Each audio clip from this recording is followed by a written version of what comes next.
Baik.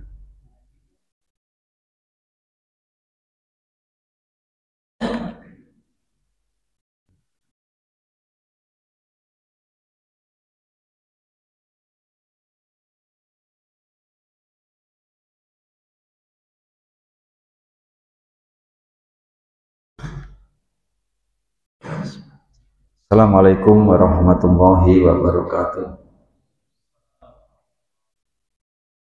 Asyhadu an la ilaha illallah wa la syarika lah. Asyhadu anna Muhammadan abduhu wa rasuluh. Wassalamu ala Muhammadin wa ala alihi wa sahbihi. Baik, Ustaz, Ustazah, Bapak, Ummahat semuanya. Kita lanjut. Setelah kita tadi mengenal jiwa anak, ya, dan bagaimana cara mendidiknya dengan 3 metode pendidikan. Jadi metode pendidikan itu ada 3. Maka dalam kita mendidik anak kita itu, yang kita lakukan adalah memilih salah satu mana yang sesuai dengan anak yang kita didik. Itu memilih salah satu mana yang sesuai dengan anak yang kita didik. Baik sesuai dengan apakah imannya, apakah ilmunya, atau amalnya yang belum tumbuh, atau usianya berapa. Itu kesimpulannya demikian dari yang kita bahas pagi tadi. Nah, siang hari ini kita akan membahas tentang mendidik sesuai dengan fase perkembangannya. Bagaimana tadi tentang prioritas pendidikan, bagaimana dasar yang kita ambil adalah dari hadis Jundub bin Abdillah radhiyallahu anhu. Beliau mengatakan, kunna ma'an Nabi sallallahu alaihi wasallam wa nahnu fityanun hayawirah. Ketika kami bersama Nabi sallallahu alaihi wasallam dan kami masih anak-anak, ya. Fata'allamnal iman qabla an nata'allamal Qur'an. Kami itu belajar iman dulu sebelum kami belajar Al-Qur'an. Tsumma ta'allamnal Qur'an fasdadna bihi imanan. Kemudian barulah kami belajar Al-Qur'an. Dan dengan belajar Al-Qur'an inilah bertambahlah iman kami. Jadi dengan hadis ini ada istilah iman itu tumbuh dan tambah, ya. Tumbuhnya iman itu ya karena bahasa hati tadi. Tumbuhnya iman karena bahasa hati, dan tambahnya iman karena ilmu. Jadi ilmu itu menambah iman, tapi tumbuhnya iman itu dengan bahasa hati, dengan kecintaan. Ini yang perlu kita ambil faedah dari prioritas pendidikan. Nah, sehingga dalam mendidik anak-anak kita itu iman didahulukan, ya, iman didahulukan, baru kemudian ilmu, baru kemudian amal. Cinta dulu, setelah tumbuh mahabbah, baru kemudian dikasih roja, setelah itu baru kemudian khauf. Tiga-tiganya harus tumbuh. Nah, ini sekarang kita bahas jika anak masih kecil sekarang, baru lahir. Maka penumbuhan cinta itu fase 0 sampai 7 tahun. Ini fase penumbuhan mahabbah. Mohon izin saya berdiri saja. Jadi penumbuhan mahabbah itu 0 sampai 7 tahun. 0 sampai 7 tahun ini adalah fase penumbuhan mahabbah. Jadi masing-masing nanti memiliki target. Targetnya adalah ini. 0 sampai 7 adalah mahabbah atau cinta. Ini. Setelah kemudian mahabbah tumbuh, maka Rasulullah SAW bersabda, muru auladakum bisolah wal abna'u sab'i sinin. Jadi setelah anak mencintai sholat dengan persepsi tadi, dengan bahasa-bahasa hati, maka 7 tahun sebenarnya nggak usah disuruh sholat, anak sholat. Dasarnya cinta. Nah, ketika dia masih susah sholat, perintahkan sholat. 7 tahun ini adalah fase mumazis atau tamjiz. Nah, jadi cinta tumbuh, ya, maka kemudian baru setelah itu logika, ya, logika yang ditumbuhkan. Mulai ke ilmu, ya, mulai kepada pengetahuan. Nah, setelah cinta tumbuh, kemudian dia 3 tahun belajar sholat, dan selama 7 sampai 10 ini itu anak memahami bagaimana sholat yang benar, maka 10 tahun ya itu anak tidak usah disuruh saja sholat. 10 tahun, walaupun Nabi SAW bersabda wa ghribuhum 'alaiha wa abna'u asyrin, pukullah anakmu ketika 10 tahun dia masih nggak mau sholat.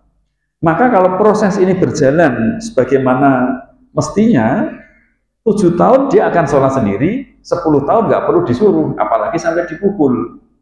Nah, sehingga setelah balik betul-betul tujuan pendidikan yang tadi pagi kita bahas menjadi soleh dan musleh tercapai insya Allah. Nih, jadi urutannya demikian. Maka 0 sampai 7 tahun itu anak ya, anak bagaikan raja. Ya, bagaikan raja mengalah ya. Ini 0 sampai 7 anak bagaikan raja. Maka 7 sampai 10 bagaikan teman. Sudah diomongin tapi teman namanya teman tidak menghukum. Ya, teman tidak menghukum. Kalau ini raja yang mengalah orang tua, kalau itu bagaikan teman. Nah, 10 sampai balik anak bagaikan tawanan. Sudah ditegasi karena menjelang balik. Jadi pendidikan Nabi itu tidak semata-mata hanya memanjakan anak, juga tidak semata-mata hanya mengajarkan atau mungkin tegas saja, tapi semuanya dilakukan. Dan kalau salah satu di antara 3 ini tidak terpenuhi, jadilah hutang pengasuhan nanti di ketika dewasa. Nih. Nah, sehingga kalau dibuat susunan piramida, ini adalah piramida perkembangan anak. Ya. Jadi mendidik sesuai karakter perkembangan. Maka 0 sampai 7 tahun itu sering disebut dengan fase tufulah, atau ada yang nyebut tufuliyah, fase kanak-kanak, dan bahasa yang dominan bahasa hati. Ya, bahasa hati, walaupun nanti penggunaan bahasa lisan dan tangan di sini diperlukan kondisi darurat. Kemudian 7 sampai 10 disebut dengan fase tamyiz, atau ada yang menyebut mumaziz, fase yang sudah mulai membedakan mana baik, mana buruk, ya, mana benar, mana salah. Ini fase 7 sampai 10. Kemudian 10 tahun itu sampai balik itu adalah fase murahaqah. Walaupun sebagian ulama tidak berpendapat dengan fase murahaqah. Murahaqah itu adalah menyebalkan, fase menyebalkan, sehingga sebagian ahli pendidikan menyebut murahaqah itu fase remaja. Karena apa? Ada sebagian yang langsung tamyiz balik. Ya, jadi tufulah, tamyiz, balik, ada yang demikian. Nah, saya mengutip dari pembagian menurut Ibnu Qayyim al-Jauziyah di kitab Tuhfatul Maudud di Ahkamil Maulud. Jadi ini yang saya ambil dari Ibnu Qayyim tentang pembagian fase perkembangan anak. Karena memang terkait dengan fase perkembangan anak ini, di kalangan para ulama itu perbedaan pendapatnya, ikhtilafnya itu tajam sekali. Sehingga fase ini itu batasan waktunya saja sebenarnya itu relatif masing-masing orang. Tapi yang sepakat para ulama itu urutannya sepakat, tapi batasannya itu para ulama berbeda-beda. Ada yang di sini 12 tahun, ya, ada yang sampai ke 21 tahun sini. Nah, ini makanya yang sepakat para ulama itu adalah urutannya itu sepakat semua harus mentumbuhkan mahabbah dulu, nggak bisa tidak. Ya. Jadi bahasanya hati dulu, kemudian dominan lisan, berarti dominan tangan. Ini fasenya. Terus kemudian 0 sampai 7 tahun ini masa-masa karakter iman yang disebut dengan akhlak tadi. Ini karakter belajar, maka anak 7 sampai 10 itu kan fase-fasenya dia tuh at-tajribah, trial and error. Coba-coba salah, nggak ada kapoknya, coba lagi, sehingga anak SD itu kalau kita melihat, kalau anak itu mungkin diberi fasilitas untuk kreatif, itu ya nggak ada tembok yang utuh. Kunci-kunci itu dicoba nih semua dilepasin, mungkin baut-baut pada lepas kalau memang difasilitasi anak ini. Karena kecenderungannya itu penasaran.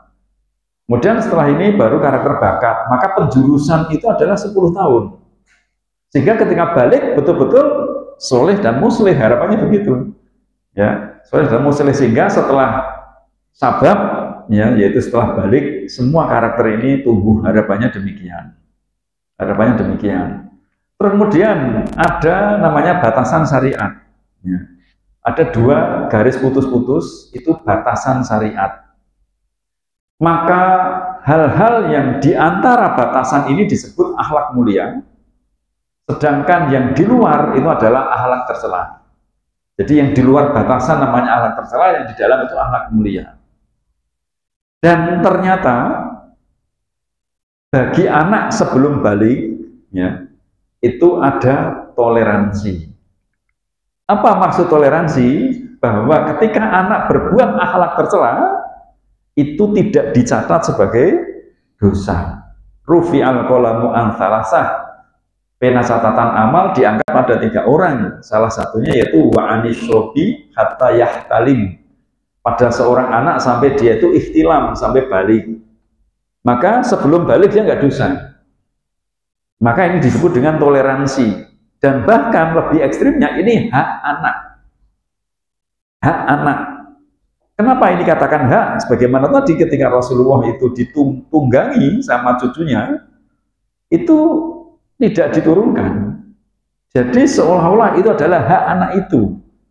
Biar nanti tidak menuntut hak sebagai hutang pengasuhan. Jadi ada hak anak untuk melanggar.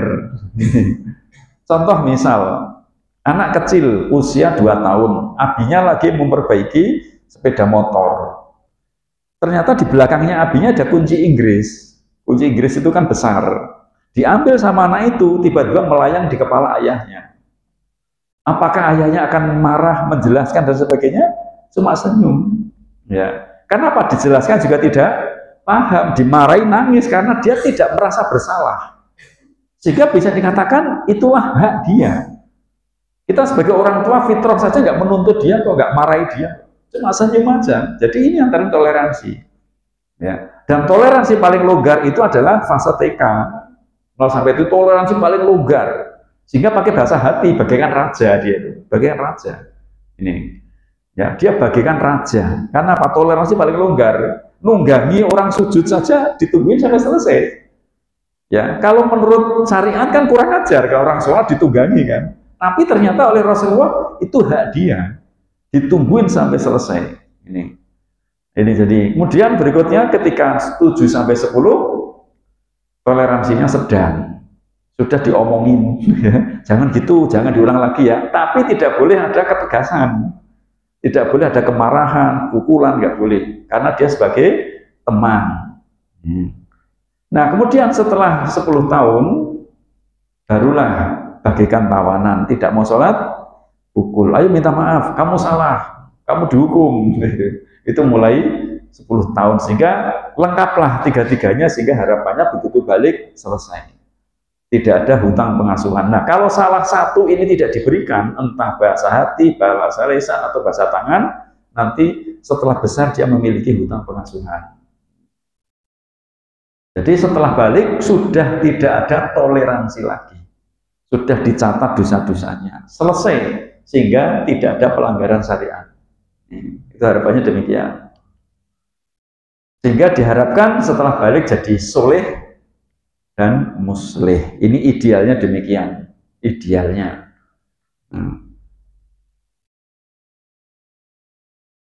Terus kemudian, seberapa sih kita memberikan tekanan dalam mendidik anak-anak?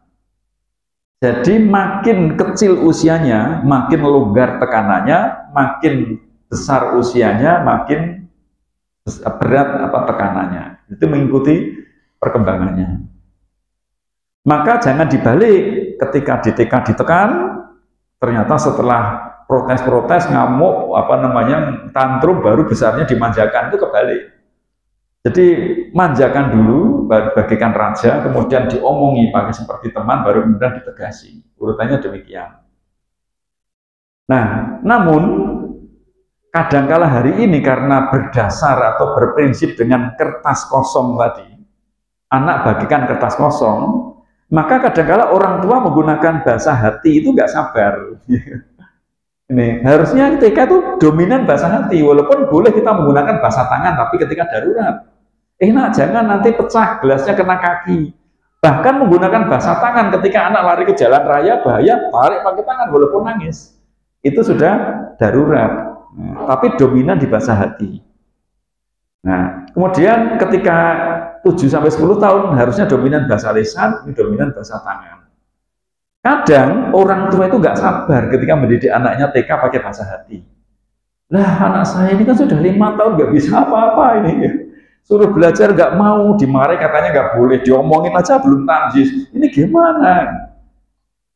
Nah, ini akibat dari kadang-kadang di SD, walaupun aturan dari pemerintah bahwa anak masuk SD itu tidak harus bisa baca tulis. Tapi ternyata banyak sekali SD yang mensyaratkan bahwa masuk SD-nya itu harus bisa baca tulis. Itu akhirnya mendorong para orang tua dan guru TK menekan anaknya lebih. Akhirnya dilakukanlah tekanan. Nah, pakai bahasa lisan, ayo belajar nak, nanti kamu nggak bisa baca tulis, ayo sini sama bunda, ayo sama ustazah. Itu walaupun halus, tapi itu bahasa lisan, bisa melukai. Ya. Bahasa lisan tadi kan sudah kita bahas, halus-halusnya bahasa lisan untuk menumbuhkan hati itu bisa melukai. Nah, kadangkala sudah mau lulus TK, belum bisa baca tulis, ibunya ingin masuk SD favorit. Ya. Wah, ini gimana nih? Akhirnya muncul bahasa tangan, maka muncul hutang pengasuhan di fase berikutnya. Ini jadi hak anak nggak ditunaikan. Yang harusnya ini adalah fase 10 tahun diberikan di TK. Maka ini nggak tuntas bahasa hatinya, jadi hutang pengasuhan. Jadi makin berat tekanan, maka hutang pengasuhannya makin tinggi. Nih, hutang pengasuhan. Nah, kalau sudah seperti ini, harusnya bagaimana? Maka ketika naik ke SD, ya dikasih bahasa hati lagi. Karena apa? Sebelumnya belum tuntas. Pasti ini nanti anak akan nagih. Jadi ini usianya SD, tapi mentalnya TK, karena nggak tuntas. Nah, nggak tuntas. Nah, akhirnya di SD ini karena mungkin tuntutan lagi, tuntutan lagi, maka jadi anak masuk nggak apa-apa ya. Oh ya, ya itu masa-masa egosentris. Nah, ini jadi akhirnya di SD ditekan kembali, ya ditekan kembali. Maka muncul hutang pengasuhan di fase berikutnya. Nanti mungkin ini diomongi nggak bisa, ditekan lagi. Akhirnya dengan cara apa? Sekolah dipager, ada jadwal, ada absen, ada syarat harus naik absen 90% dan sebagainya. Kalau nggak itu nggak naik kelas. Itu sebenarnya kan tekanan. Yang sebenarnya secara fitrah anak itu akan masuk sendiri, bahkan nggak mau libur kalau sesuai fitrahnya. Jadi aturan-aturan yang berlaku kadang-kadang termasuk harus jam sekian pulang, kalau nggak jam sekian itu nggak boleh pulang, atau mungkin ketika diumumkan anak-anak karena bapak ibu ada rapat, kalian pulang lebih awal, itu yang terjadi gimana? Wah, kecewa dong dengan apakah seperti itu? Nah, mereka puas, itu menunjukkan bahwa mereka merasa tertekan. Padahal harusnya mereka tuh senang ketika belajar, itu fitrah. Nah, ini akibat kita terlalu awal memberikan tekanan pada anak, sehingga mereka bisa memiliki hutang pengasuhan. Nah, maka begitu naik ke SMP, mereka fisiknya SMP, tapi mentalnya masih TK. Contoh mental TK, SMP, tapi sholatnya masih susah, itu kan TK. Menang-menang sendiri, nurutin egonya, kalau minta sesuatu harus segera dituruti, itu TK semua. Tapi ternyata masih dimiliki oleh anak yang usianya SMP, itu namanya hutang pengasuhan. Kemudian di SMP masih ditekan lagi, tekan lagi dengan berbagai tekanan. Akhirnya yang harusnya balik itu selesai, dia masih memiliki hutang pengasuhan. Nah, masih punya hutang pengasuhan. Nah, harusnya direcovery lagi, pakai bahasa hati lagi. Tapi apakah kemudian guru SMA-nya siap? Gitu ya. Kadang-kadang tekan lagi, bahkan nanti hutang pengasuhan ini terbawa sampai dewasa. Bahkan sampai menikah, sampai punya anak. Akhirnya jadilah sosok ayah atau ibu yang dalam dirinya masih memiliki hutang pengasuhan. Karena belum dilunasi, itu nagih terus itu. Tanpa sadar, karena hutang pengasuhan itu di bawah sadar. Nah, akhirnya setelah punya anak, karena tidak berani nagih ke orang lain, ke orang tuanya atau ke kakek neneknya anak itu, akhirnya hutang pengasuhan ini ditagihkan kepada siapa? Anak pertama. Itu maka anak pertama sering jadi korban hutang pengasuhan orang tuanya yang masa kecilnya kurang bahagia. Ini terjadilah hutang pengasuhan, warisan namanya. Lah nanti setelah apa namanya? Setelah nanti anak pertama sudah tuntas, biasanya anak kedua mulai berkurang dikit. Nanti anak terakhir, ya, itu sudah nggak bisa marah karena hutang pengasuhannya selesai. Nah, sini sayang. Nah, ya, hutang pengasuhannya selesai. Nah, jadi apa namanya? Anak pertama sering menjadi korban hutang pengasuhan orang tuanya. Nah, biasanya kalau anak-anak sudah besar, itu anak pertama sering komplain ke anak terakhir. Kamu enak, Abi nggak pernah mukul kamu, nggak pernah marah. Aku dulu pernah dikunci di kamar gelap sampai aku terkencing-kencing. Pernah dengar kayak gitu? Nah, itu pertanda anak pertama jadi korban hutang pengasuhan warisan. Biasanya begitu. Jadi kalau sudah anaknya 2, 3, yang keempat, 5 itu dia sudah selesai hutangnya itu. Nah, padahal hutang itu harusnya siapa yang melunasi? Kakek neneknya anak-anak kan? Gitu ya. Tapi kan nggak mungkin. Mesti orang tua sekarang ini, kalian masih punya orang tua atau ayah bunda atau punya bapak ibu yang masih hidup, pasti sudah memaafkan. Tapi bawah sadar kita itu belum memaafkan. Hanya sadar kita, oh saya maafkan bapak ibu saya dulu itu baik sama saya. Walaupun mungkin sering mukulin saya. Saya maafkan, tapi bawah sadar kita kadang-kadang belum memaafkan. Itu muncul ketika anak memancing emosi kita. Berbuat ulah, itu muncul hutang pengasuhan yang bawah sadarnya itu belum memaafkan orang tua kita dulu. Nah, akhirnya yang harusnya melunasi itu kakek neneknya, tapi ternyata yang melunasi akhirnya cucunya kan. Maka kakek nenek sering berterima kasih sama cucunya. Terima kasih ya cucunya, karena kamu telah melunasi hutangnya kakek nenek. Maka kakek nenek mesti sayang kepada cucunya. Nanti bapaknya protes, saya dulu gak begitu. Seperti itu. Nah, jadi ini antara lain hutang pengasuhan, dan ini ada. Dan juga pernah saya banyak merujuk ke Syekh Sulaiman Al-Haili, bahwa beliau juga pernah menemui seorang pemuda yang tidak mau sholat. Setelah diteliti, diajak dialog, ternyata pemuda tadi mengatakan bahwa dulu aku sering dipukuli sama bapak saya ketika aku nggak mau sholat ketika kecil. Itu kata Syekh begitu. Jadi itulah hutang pengasuhan. Nah, terus kemudian contoh misal anak TK, anak putri, anak TK. Dia nggak mau pakai hijab. Ya, nggak mau pakai hijab. Umi, aku nggak pakai kerudung dulu ya Mi ya. Nanti aja deh. Nggak bisa, kamu harus pakai kerudung biar besok terbiasa. Akhirnya dipaksa untuk menggunakan kerudung. Padahal dia ingin pakai bandu, ingin mengipang rambutnya, bikin pakai mahkota, ya, bikin pamer kepada teman-temannya, ini loh rambutku indah. Dan itu boleh-boleh saja, masih TK kok. Ini dia belum balik, gitu. Masih TK, nggak apa-apa. Maka juga Syekh Sulaiman menyebutkan, ketika orang memaksakan anaknya berhijab sejak awal, itu bisa menimbulkan hutang pengasuhan yang nantinya justru malah nggak suka dengan hijab, gitu. Ini, jadi ada fase-fase di sini. Biarlah dia mungkin senang dengan ngepang rambut. Akhirnya apa? Dia menjadi senang. Oh, ternyata orang yang berhijab kayak umiku, teman-teman umiku sama aku baik ya. Aku pakai jepit nggak apa-apa, aku pakai bandu nggak apa-apa, rambutku dikepang nggak pakai kerudung nggak apa-apa. Ternyata mereka sayang. Akhirnya menjadi merasa disayangi. Akhirnya ada persepsi bahwa berhijab itu indah.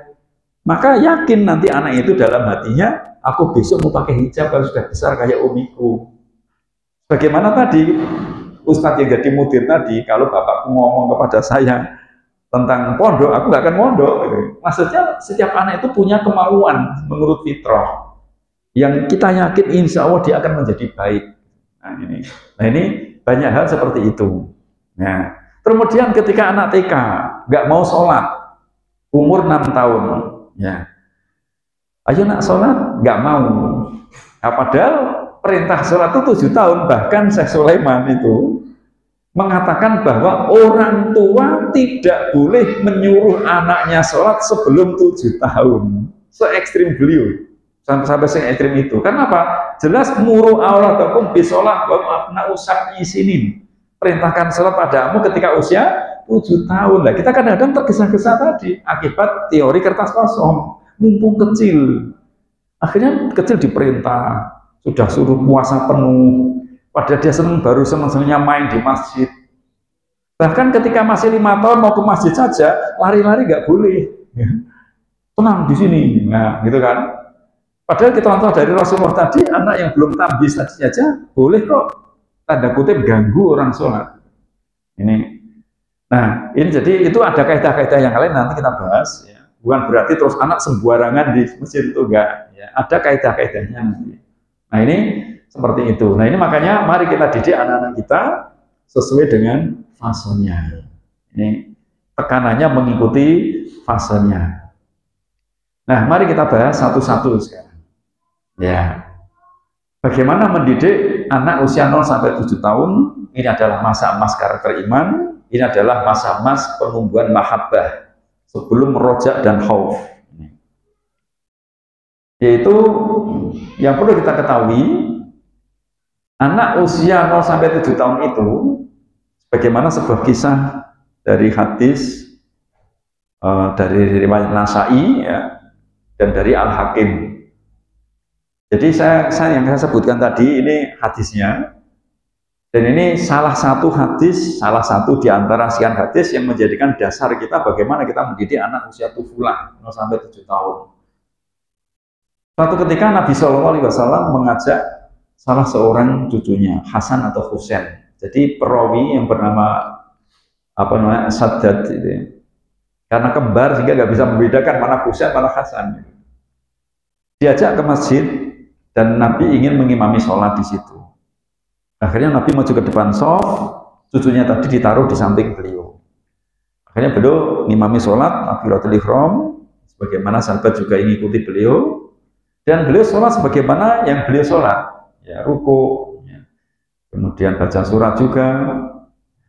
Hanya saja sholat pada saat ini itu sujud beliau lama sekali. Karena lamanya beliau sujud, sehingga ada sahabat yang kepo, bakatnya kepo, yaitu namanya Saddad radhiyallahu anhu, yaitu bapaknya Abdullah, ya. Jadi Abdullah bin Saddad. Dia ngangkat kepala itu. Ya biasa kan orang yang cenderung di nafsul apa kira-kira tapi yang kepoan tadi dominan di amarah kan, yaitu angkat kepala, yang lain masih sujud semua itu. Tengok itu kan, ternyata dilihatnya cucunya tadi itu di atas punggungnya Nabi.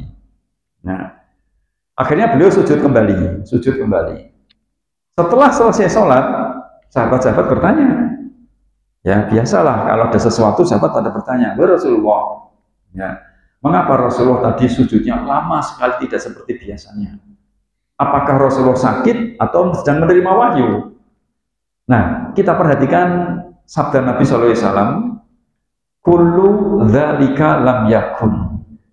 Semua yang kalian tanyakan tadi, lam yakun, tidak terjadi.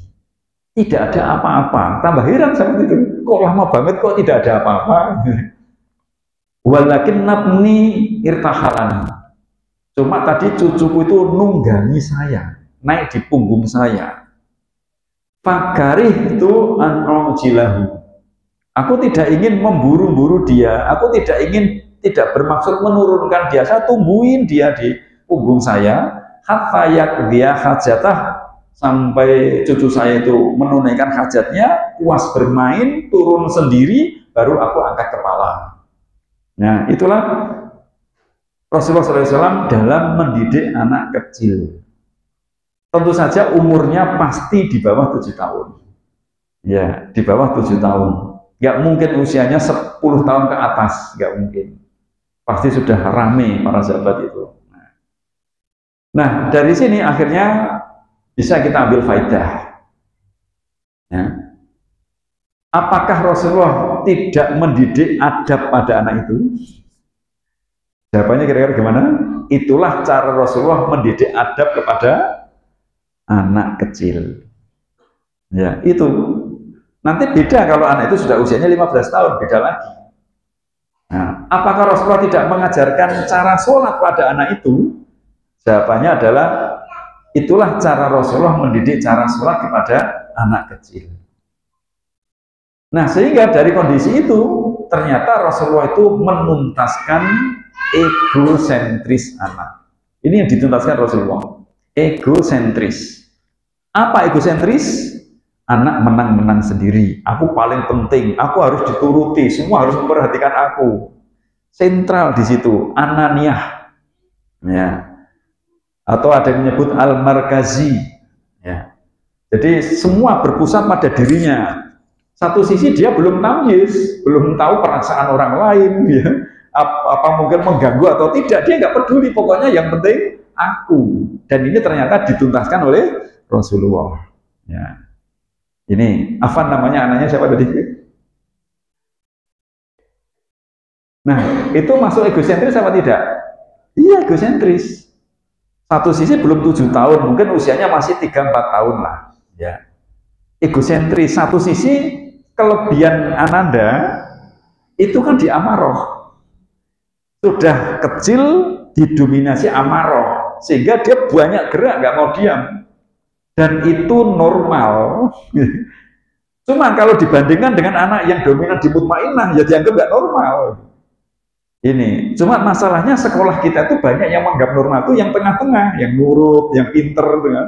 Sedangkan anak yang pemalu, mogok sama anak yang banyak gerak, itu dianggap nggak normal. Padahal semua anak itu normal.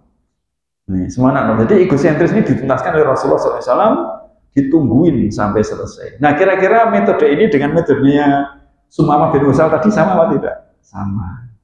Dituntaskan egosentris Sumamah, merasa penting, aku raja dan sebagainya, turutin semua sama Rasulullah.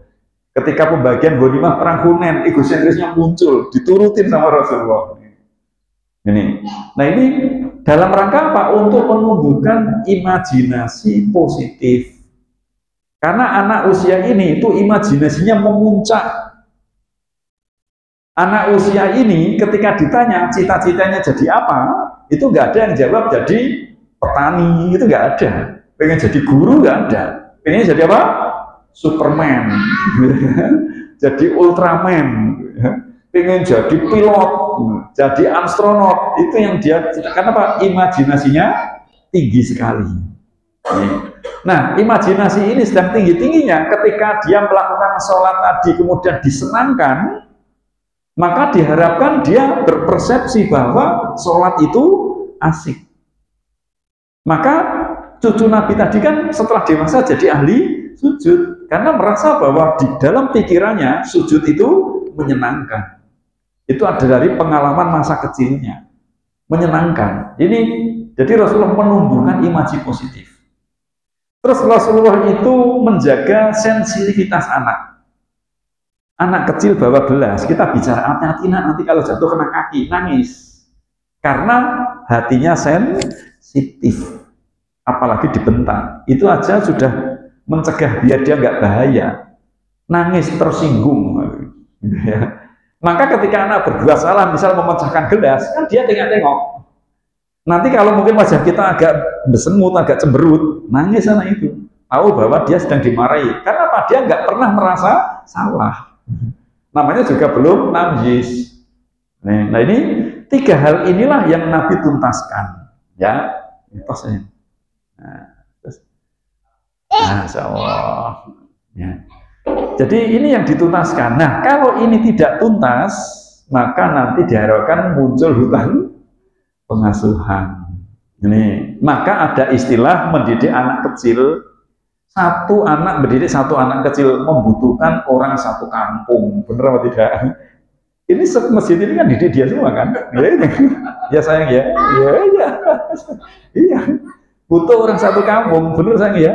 Iya. Ini. Benar. Jadi mendidik satu anak kecil itu butuh orang satu kampung. Ini. Jadi ini. Nah, bagi dirinya kan siapa namanya sayang? Merasa bahwa aku itu paling penting, benar atau tidak? Iya, aku paling penting. Nah, itulah egosentris dan itu oleh Rasulullah dituntaskan. Ini. Jadi ini 3 hal ini. Nah, maka masa-masa usia ini itu masa berimajinasi, berpikirnya adalah atas sadar. Itu puncak-puncaknya di usia ini. Berpikirnya tidak logis. Nah, ya, berpikirnya tidak logis.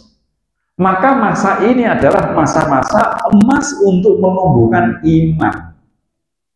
Ya, maka ketika anak mungkin bermain di pantai, ya, atau bermain air, kita tanya, asik gak anak? Seneng banget main air. Coba yang membuat air siapa? Kalau dia nggak tahu, kita katakan Allah yang bikin air. Maka anak akan dalam hatinya mengatakan, wow, Allah itu hebat sekali ya sayang. Nah, oh masya Allah. Nah, nih. Sini gendong sama Ustaz. Ini sini. Nah, jadi akhirnya anak merasa, oh Allah itu maha besar. Nanti kita cerita lagi tentang malaikat, karena lagi puncak-puncaknya imajinasi, langsung menerima ada malaikat dulu. Beda kalau kita sudah anak yang sudah besar, mesti berlogika, masa sih ini. Sehingga 6 rukun iman yang gaib itu masa emasnya diceritakan pada masa ini. Ya, inilah yang terjadi. Ini, bukan saya. Nah, tos lagi. Jadi ini puncak-puncaknya di sini. Maka walaupun anak belum hafal rukun iman, tapi dia meyakini Allah itu ada dan maha besar, malaikat ada, surga ada, Rasul itu ada, kitab itu ada, takdir itu ada. Walaupun mereka belum hafal rukun iman, tapi imajinasinya mengatakan bahwa itu semua ada. Maka mendidiknya bukan dengan logika, dengan hati.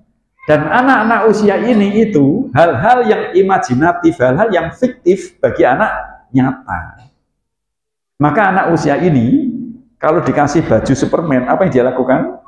Terbang, karena bagi dia Superman itu ada. Ini Superman itu ada.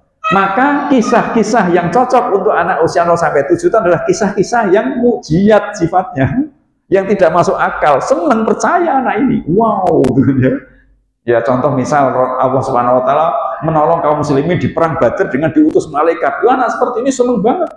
Wah, keren, menang gitu kan. Nah, ini. Jadi ini 3 hal ini dituntaskan. Nah, ada batasan-batasan.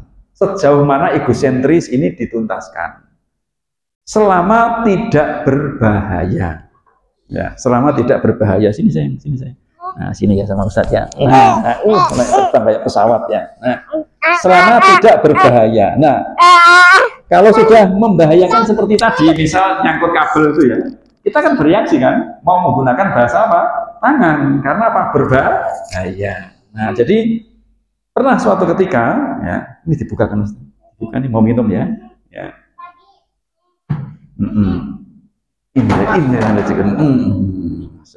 Wah ya bisa terbang ini, masya Allah. Ya. Ini duduk di sini sama Ustaz, duduk di sini sama Ustaz. Oh, pinter sini. Ya duduk, keren. Ya. Jadi Rasulullah pernah ketika tadi kan cucunya ditungguin ya, tapi suatu ketika cucunya tadi itu, ya. Itu makan sebutir kurma. Nah, makan sebutir kurma. Dan ternyata Rasulullah tidak membiarkan. Kepalanya dipegang, jari beliau dimasukkan, kurma itu dipaksa dikeluarkan. Ya. Padahal tadi ketika sholat, beliau sholat saja itu ditungguin. Tapi ini makan sebutir kurma diambil. Ternyata itu kurma sedekah. Dan keluarga Nabi haram memakan kurma sedekah. Karena berbahaya, maka Rasulullah menggunakan bahasa tangan langsung, karena berbahaya. Contoh misal, mungkin anak bermain seperti ini nggak kita marahi ya, tiba-tiba lari ke depan jalan raya, apakah egosentris nggak apa-apa, ketabrak gitu ya. Kita tarik karena sudah berbahaya. Nih. Jadi kalau sudah berbahaya boleh pakai bahasa tangan, boleh pakai lisan, mana yang bisa mencegah bahaya tadi. Nah, ini batasannya demikian. Itu ya. Jadi batasannya adalah bahaya. Nih. Nah, kemudian cara belajar anak ini adalah meniru. At-taqlid. Ya, meniru. Maka sebenarnya puncak keteladanan itu 0 sampai 7 tahun. Satu sisi ditumbuhkan cinta, dengan cinta dia meneladani, satu sisi gaya belajar dia, cara belajarnya meniru. Jadi puncak teladan itu ya usia ini. Terutama meneladani orang tuanya yang mungkin beribadah walaupun dia caranya belum benar. Tapi dia sudah cinta. Jadi sebenarnya teladan itu urusan cinta, bukan urusan benar tidak dalam melaksanakan ibadah. Tapi cinta ibadah itu teladan. Nanti kemudian baru caranya itu kemudian latihan. Jadi caranya adalah meniru, ya meniru. Terus kemudian 3 tipe kepribadian untuk anak usia ini. Tipe perasa, tipe pemikir, tipe bergerak. Kalau ini tipe apa? Nah, sudah ketahuan. Ya, pas nih ya, tipe bergerak ya. Nah, dan semuanya hebat. Sekali lagi semuanya hebat. Maka metode mendidiknya beda-beda. Metode mendidiknya beda-beda. 3-tiganya ya tadi egosentris, imajinatif, sama sensitif tadi dituntaskan semua. Apapun tipe anak ini. Ini. Nah, kalau tipe bergerak kira-kira besok gede jadi apa? Kalau besok jadikan guru TK bisa nggak kira-kira? Ya muridnya habis nanti. Nah, kalau jadikan kayak ketua yayasan, cocok dia, berani memimpin. Jadikan manajer, supervisor, cocok. Ya, jadikan ahli IT, pecah komputernya. Gitu ya, ini ya. Ini dari usia gini sudah kelihatan, Ustaz-Ustazah. Kelihatan, dia itu tipe kinestetik, ya, tipe bergerak. Yang gaya belajarnya di Al-Fuad. Sampai besar pun juga pinginnya bergerak. Karena ini bawaan lahir yang disebut fitrah. Ya, itu. Ya, cara mendidik ya jaga saja selama itu nggak bahaya ya sudah gitu kan ya. Ya walaupun mengganggu, itu contoh Rasulullah tadi, tapi kalau sudah bahaya atau mungkin dia dilabeli sama tetangga, anak nakal dan sebagainya, ya kita cegah. Contoh misal, bisa jadi anak Anda di rumah kan kadang menginjak kepala kan. Ya, kalau di rumah sih nggak apa-apa, ya di rumah nggak apa-apa. Tapi kalau kemudian nanti ketika kita pertemuan RT, ya, terus kemudian tiba-tiba dia menginjak kepala kita, ya kita hindarkan nanti, anak kurang ajar, tuh kan, dilabeli, lah itu bahaya menurut saya itu, ya. Itu bahaya. Nah, jadi itu tipe bergerak. Nah, tipe perasa ini biasanya anak yang mudah tersinggung, ya, suruh maju nggak mau, pinginnya sama ibunya terus, gitu ya. Ini jadi pendiam, pemalu, mudah menangis. Ngomong keras sedikit dia tersinggung, itu adalah perasa. Lah anak pemikir ini biasanya duduk asik, bongkar-bongkar apa, main Lego, gitu ya seperti itu. Itu biasanya seperti itu. Nah, kemudian berikutnya metode pendidikan. Nah, metodenya ini menggunakan bahasa hati. Di sini ada keteladanan, berkisah sama bermain. Nah, keteladanan tadi seperti tadi, yaitu mahabbah, ditumbuhkan rasa cinta. Berkisah, cerita-cerita yang diberikan anak ini itu cerita yang tentang tawadhu apa keberanian kira-kira? Coba kisah kesabaran seorang sahabat dengan kisah perang Badr untuk anak ini yang cocok yang mana kira-kira? Perang Badr. Kenapa kadang kita tuh kalah dengan kisahnya Superman? Kenapa anak-anak kok lebih mengidolakan Superman daripada Khalid bin Walid? Dan kenapa lebih mengidolakan Iron Man, ya, Transformer daripada sahabat Umar bin Khattab? Kadangkala cerita yang kita berikan itu cerita yang nggak pas dengan usianya. Ya. Nah, untuk usia ini cerita yang pas itu yang apa? Cerita yang seru dan menang. Jadi nggak ada kata kalah. Kenapa? Kenapa harus menang? Menuruti ego sentris. Aku paling menang. Ya contohnya perang Badr. Ya. 300 kaum muslimin melawan 1000 orang. Ya, ternyata ketika perang Allah itu memerintahkan para malaikat membantu kaum muslimin, mengirim malaikat sehingga menang. Itu kan satu sisi imajinasi tumbuh, kemudian egosentris tuntas dengan dia dan menang. Nah, ini kisah yang akhirnya walaupun diulang-ulang anak itu senang karena sesuai dengan usianya. Contoh lagi, Nabi Ibrahim dibakar. Ternyata tidak hangus, apinya padam. Itu kan mujizat lagi kan. Anak percaya itu, nggak pikir banyak karena puncak-puncaknya imajinasi. Terus lagi Nabi Nuh naik kapal, semua tenggelam. Nabi Nuh tidak, rasain kamu yang nggak beriman. Dengan itu anak kecil kan. Nabi Musa membelah laut, rasain kamu tenggelam, rasain kamu nggak ikut sama Nabi Musa. Ini untuk menumbuhkan apa namanya egonya tadi, bahwa Islam itu indah. Jadi kita menuntaskan ego anak dengan kisah. Tapi kalau kemudian kita anak usia ini kisahnya adalah kisah tentang kesabaran, tawadhu, qanaah, pikiran dia kok Islam itu susah banget sih gitu ya. Ini. Nah, maka nanti fase-fase seperti ini itu adalah cerita-cerita yang intinya seru dan menang. Nah, nanti gaya bahasanya kita yang ngatur untuk anak-anak sehingga mereka tertarik. Kemudian bermain bersama alam. Kira-kira bagi anak Anda yang lain-lain belajar apa tidak ini? Belajar. Ini belajar. Itulah belajarnya anak. Dia mempelajari sesuatu dengan cara berlari, yaitu menurut tipenya dia, yaitu bergerak. Ya, ini belajar. Jadi belajarnya anak itu bukan duduk manis, menulis, membaca, menghafal. Bahkan anak berkelahi pun juga belajar. Ini. Mereka belum punya apa namanya kewajiban moral, belum ada kewajiban syariat gitu. Tambah saja belum gitu. Nah, ini perlu kita perhatikan. Nah, inilah metode pendidikannya. Nah, kemudian secara kesimpulan berarti metode pendidikan TK itu harus menyenangkan. Menyenangkan. Ya, dan senangnya itu juga harus dimulai dari gurunya. Walaupun di rumah tanggal tua, tadi habis ribut dengan suaminya, gitu kan ya. Masuk kelas, assalamualaikum anak-anak, masya Allah, Ustazah rindu kalian, bagaimana hari ini bahagia, Ustazah juga bahagia sekali, gitu kan. Nah, itu maka anak-anak kan seneng gitu. Itu TK. Tapi kalau SMA seperti itu, wah ini modus, gitu kan ya. Kalau di SMA ya, itu ya, SMA, wah ini Ustazah lagi apa, ini kan, Ustaz lagi apa, gitu. Nah, ini TK, karena mereka lagi berimajinasi. Ya, lagi berimajinasi, senang dengan sesuatu yang tidak nyata, fiktif. Contoh misal, anak diangkat, ayo kamu terbang. Bayangkan dia terbang. Karena lagi puncak-puncaknya imajinasi. Nah, ini. Kemudian targetnya adalah bukan bisa baca tulis, bukan hafal ini itu, tapi tumbuhnya mahabbah. Cinta. Ya, yang diharapkan cintanya tumbuh. Ustaz minta satu. Wah, terima kasih. Masya Allah. Mau dibukakan nggak? Wah, Masya Allah. Ya, ya, buka ya. Ya. Ya. Baik. Kemudian sehingga harapannya setelah anak 7 tahun dia akan mencintai Allah dan beriman seumur hidupnya. Walaupun masih gerak kayak gini, kita nggak tahu apakah di dalamnya ada mahabbah atau tidak. Maka target kita ya mahabbahnya dia, walaupun mungkin nggak mau tenang. Itu sangat berharga sekali. Coba bayangkan, anak yang mungkin tumbuh mahabbah besok besarnya itu tipe yang penggerak. Kira-kira anak ini tipenya Utsmani, Ali, apa Umar?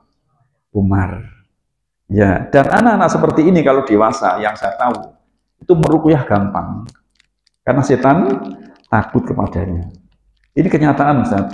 Ya, kenyataan. Saya pernah ketemu Ustadz Z ya, ada di Depok waktu itu. Beliau di Roja Semarang, di Roja Jakarta. Saya tahu beliau itu karakternya ego tinggi, karakter yang bergerak. Ya, beliau sampai cerita, saya itu kalau ada anak bermain, saya datang, itu bubar anak-anak, padahal saya nggak marah. Ya, sampai begitunya. Ya, itu persis kisahnya Umar bin Khattab ketika dikomplain Hudzaifah ibnul Yaman. Umar, kamu itu jangan galak-galak. Galakmu itu lo bikin gadis pingitan di kamar takut sama kamu. Apa jawaban Umar? Ya, memang mereka tahunya begitu. Mereka memang tahunya begitu, tapi kalau mereka tahu, ya, tapi kalau mereka tahu sebenarnya hati saya, maka kain di pundak saya itu akan berani ambil dia itu. Nah, itu kayak kisahnya Ustaz tadi. Nah, kemudian saya tanya, antum pernah meruqyah Ustaz? Pernah sambil senyum. Teman-teman itu sudah baca ini, baca itu. Saya datang belum baca, keluar saya tanya. Sampai segitu. Nah, itu memang benar kisah Umar bin Khattab itu tipe yang nafsul ammaroh tadi, tapi yang dikendalikan, yang dirahmati Allah Ta'ala, itu bisa menjadikan setan pun bisa takut. Bukan hanya manusia, itu antaranya seperti itu. Nah, ini antaranya bukti-bukti bahwa Umar bin Khattab adalah juga manusia biasa. Nah, hari ini pun juga kadang-kadang orang-orang itu ada yang memiliki karakter seperti Umar bin Khattab. Mirip, walaupun tidak sama. Nah, akhirnya menjadikan sifat-sifatnya itu mirip-mirip dengan sifatnya Umar bin Khattab. Ini. Nah, kemudian ada istilah lagi, mendidik tapi merusak. Antara lain, ya, mengutamakan akademis kognitif seperti calistung. Harus bisa ini, harus bisa itu. Padahal calistung itu harusnya bahasa lisan, itu pengetahuan. Menggegas hafalan tanpa memperhatikan kecintaan anak pada menghafal. Harus cinta dulu, baru dia. Nah, antara lain kadang-kadang di TK itu menghafalnya dengan bersama-sama. Nggak ada setoran, nggak ada di TK. Ada setoran, stres anak itu. Ya. Bersama-sama, ayo kita baca Fatihah, kita baca Qul Huwallahu itu. Mereka menikmati sekali, tertarik gitu, sehingga mudah hafal. Jadi harus senang. Ya. Kemudian mengajarkan bahasa kedua sebelum bahasa ibu tuntas. Saya pernah menemui 3 orang anak yang tidak bisa bahasa Indonesia padahal orang Indonesia. Hidupnya di Indonesia. Karena orang tuanya waktu itu berpikir, saya sekolahkan di TK internasional, harapannya nanti pintar bahasa Inggris, kemudian bahasa Inggris adalah nanti membuka wawasan dia, sehingga menjadi hebat. Ya. Itu bayangan orang tuanya begitu. Tapi begitu masuk SD, dia mau nggak mau di sekolah internasional lagi. Begitu masuk SD umum, stres anak itu. Ketika marah, temannya hanya yes. Ketika nanti dia minta apa, no, gitu aja kan. Ya, bingung dia itu. Orang nggak paham saya, akhirnya psikologisnya terganggu. Ya, akhirnya setelah recovery, ya, lama pelan-pelan, ternyata akhirnya setelah belajar bahasa Indonesia selesai masalahnya. Jadi bahasa ibu itu adalah bahasa yang digunakan ibu di rumah. Dan bahasa itu yang digunakan masyarakat sekitar. Itu bahasa ibu. Digunakan ibu di rumah dan digunakan masyarakat sekitar. Itu tuntas dulu, baru kemudian bahasa kedua. Kalau di sini bahasa Arab itu bahasa kedua. Kalau di Arab bahasa ke-1. Nah ini, bahasa ibu. Jadi tuntaskan dulu, karena saya beberapa tadi 3 kali itu menghadapi anak yang nggak tuntas bahasa ibu langsung ke bahasa Inggris. Repot betul. Dari mentalnya, psikologisnya itu terganggu anak itu. Mendahulukan mengajarkan syariat sebelum mengembangkan akidah atau keimanan atau mahabbah. Memberi cerita-cerita buruk, ya, yang dapat menimbulkan persepsi negatif. Nah, kalau kamu nanti nggak sholat, ya, neraka tempatnya. Itu masih TK. Neraka itu, ya, apinya 70 kali lebih panas dari bumi. Jadi di dunia ini, nanti kalau orang ditaruh bara di kakinya, ubun-ubunnya mendidih. Nah, pulang-pulang tanya bundanya, katanya Allah sayang, tapi kok bikin neraka gitu kan? Bisa jawab? Nggak bisa jawab gitu. Ya, so. Ya, gini semesta terbang tinggi kayak burung ya. Nah, terus berikutnya memberikan hukuman atau ancaman ya pada anak kecil. Ini mereka diomongin saja belum paham, kok dihukum, ya pasti menyakiti dia. Ini membanding-bandingkan dengan anak yang lain, kamu kok nggak mau diem sih? Ini kan, ya dia belum kayak temenmu, ya dia merasa nggak nyaman, Ini. Kemudian berkata atau bersikap atau berwajah yang kasar pada anak, ya menunjukkan bahwa kita nggak suka. Berobsesi menjadikan profesi tertentu tanpa memperhatikan bakatnya. Menitipkan anak di bawah usia akil balik, ya, di boarding school. Ini terjadi masalah, ya. Sebab perintah mendidik itu anak itu adalah 0 sampai 7 tahun. Maka doa anak itu ada syaratnya, kama robayani sohiros, bagaimana ketika mereka berdua itu mendidikku waktu kecil. Kecil di sini yang dimaksud adalah sebelum balik, ya, sebelum balik. Nah ini. Kemudian menggunakan metode untuk orang dewasa dalam mendidik anak. Nih, pernah saya menemui seorang anak kecil, gurunya berbilang-bilang seperti ini. Anak-anakku semua, dulu para sahabat itu ketika bermajelis menuntut ilmu bersama Rasulullah SAW, itu tenang banget sehingga kalau ada burung hinggap di kepalanya tidak terganggu. Ya. Itu untuk orang dewasa. Tapi kalau diterapkan untuk anak kecil, ya tertekan semua mereka. Mereka gerak-gerak terus. Kemudian terlalu konsentrasi pada kekurangan anak. Ya, harusnya konsentrasi pada kelebihannya, ya, yang nanti kekurangan itu akan tertutupi. Ini gambarnya demikian. Contoh misal, Ananda, kekurangannya apa? Nggak mau diam. Kita konsentrasi pada kelebihannya. Oh, besok berarti kayak Umar bin Khattab, ya. Nanti berani ngadepin orang. Mungkin yang ketika ada orang macam-macam dengan masjid ini dia yang ngadepin. Karena memang gayanya begitu kan. Dan semua itu dibutuhkan. Maka kalau kita konsentrasi seperti itu, mendidiknya tuh seneng. Oh, berarti besok kamu calon manajer. Oh, besok kamu calon debt collector. Seperti itu kan. Nah, itu pas. Nah, besok kamu calon mandor. Sehingga kalau kamu jadi mandor, noleh aja nggak berani pegawainya itu kan. Nah, jadi kita konsentrasi pada kelebihannya, maka kekurangan nanti akan tertutupi. Nah, ini antara lain contoh-contoh kadang-kadang kita itu merasa mendidik, tapi ternyata malah merusak fitrah mereka. Nih. Nah, kemudian setelah tuntas 0 sampai 7 tahun, maka berikutnya menjadi pondasi dasar bagi fase selanjutnya, yaitu meningkat pada fase tamyiz. Ini sudah mulai ditekan lagi.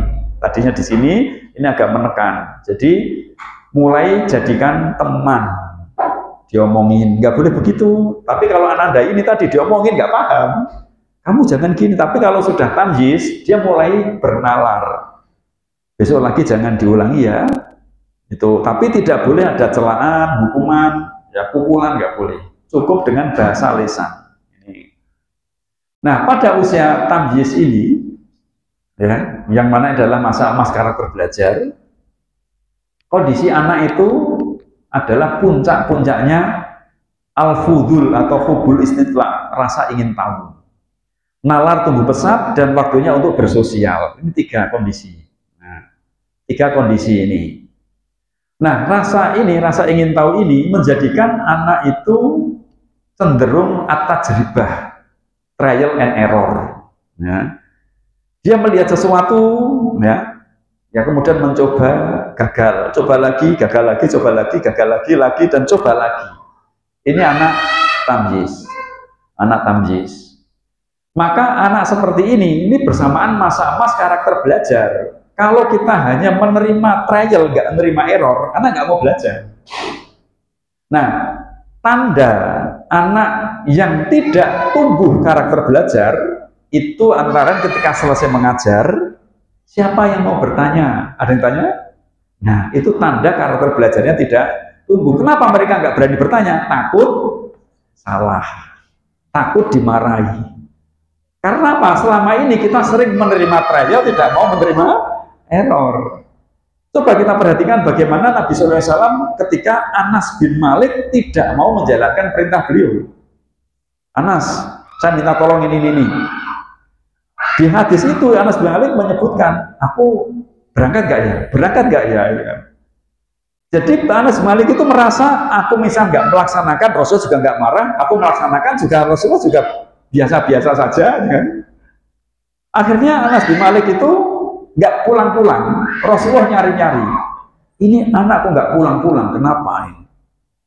Ternyata setelah dicari, Anas bin Malik tadi di pasar nonton temannya bermain. Setelah Rasulullah ketemu Anas, marahkan beliau. Ya, waktu itu umur Anas sekitar 11-12 tahun. Ya, 11-12 tahun. Ternyata Rasulullah ketika ketemu Anas, di tengkuknya ini dipegang, kemudian Rasulullah memanggil, ya Unais. Itu panggilan apa itu? Kasih sayang. Padahal anak tidak mau melaksanakan tugas. Sudah kamu laksanakan tugasmu, Anas itu noleh, tersenyum, laksanakan jalan. Itu antara lain contoh Rasulullah menangani anak yang tamyiz, mumayyiz. Kalau kita berpendapat 7-12 ya, kalau menurut sebagian ulama bukan 10 tapi 12, maka Anas tadi saya masukkan ke tamyiz. Dan Anas setelah itu mengatakan, sungguh aku membantu Rasulullah 10 tahun. Tidak pernah Rasulullah itu mengatakan, kenapa kamu nggak melakukan itu? Kenapa kamu melakukan ini? Nggak pernah, istilahnya nggak banyak komentar. Jadi Rasulullah yang memerintahkan, sudah kamu laksanakan, itu saja, nggak ada kata-kata mencela dan sebagainya. Nah, ini antara lain usia at-tajribah, trial and error. Maka agar anak kita menjadi pembelajar, maka kita menerima trial sekaligus menerima errornya. Contoh misal, anak mau naik sepeda.